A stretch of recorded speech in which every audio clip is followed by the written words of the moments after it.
BRS ఎమ్మెల్యేలు CM Revanth రెడ్డిని కలవడంపై మాజీ ఎమ్మెల్యే కాంగ్రెస్ నేత జగ్గారెడ్డి స్పందించారు.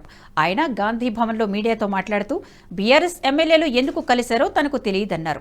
గతంలో ప్రతిపక్ష నాయకులు సీఎం కేసీఆర్ను కలవాలంటే అసాధ్యమయ్యేదన్నారు. సీఎం కేసీఆర్ను కలవాలంటే దిక్కు దివాణం ఉండేది కాదన్నారు.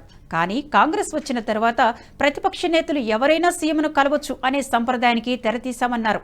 అస్సాంలో రాహుల్ గాంధీ పర్యటనను అడ్డుకోవడాన్ని కాంగ్రెస్ తీవ్రంగా ఖండిస్తోందని పేర్కొన్నారు. ప్రజలకు అందుబాటులో లేని బీజేపీ ప్రభుత్వం ఢిల్లీలో ఉన్నది. న్యాయ పరిపాలన దేశంలో బీజేపీ పరిపాలన అందిస్తలేదు. న్యాయ పరిపాలనలో బీజేపీ పరిపాలిస్తలేదు కాబట్టి ఈ రోజు రాహుల్ గాంధీ గారు మొదటి విడతలో భారత్ జోడో యాత్ర, రెండో విడతలో భారత్ న్యాయ యాత్ర, డైరెక్ట్ గా రాహుల్ గాంధీ గారు ప్రజల మధ్యలోకి వెళ్ళిపోతున్నారు.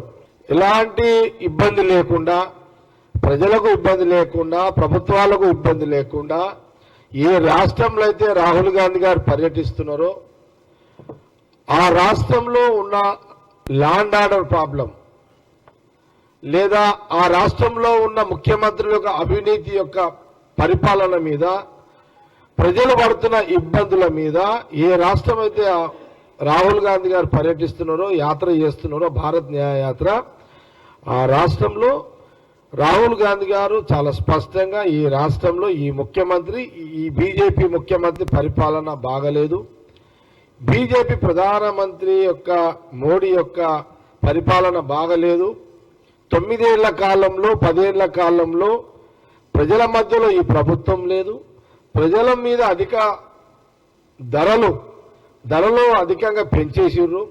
చాలా సందర్భాల్లో మనం చెప్పడం కూడా జరిగింది. ఈ వీడియో మీకు నచ్చినట్టయితే లైక్ చేయండి, 10 మందికి షేర్ చేయండి. అలాగే కామెంట్ల రూపంలో మీ అభిప్రాయాలను మాతో పంచుకోండి. Nationalist hub group of channels ను సబ్స్క్రైబ్ చేసుకుని తెలుగునాట జాతీయవాద జర్నలిజాన్ని ప్రోత్సహించండి. ఈ వీడియో కింద ఉన్న బెల్ ఐకాన్ పై క్లిక్ చేయడం మర్చిపోవద్దు.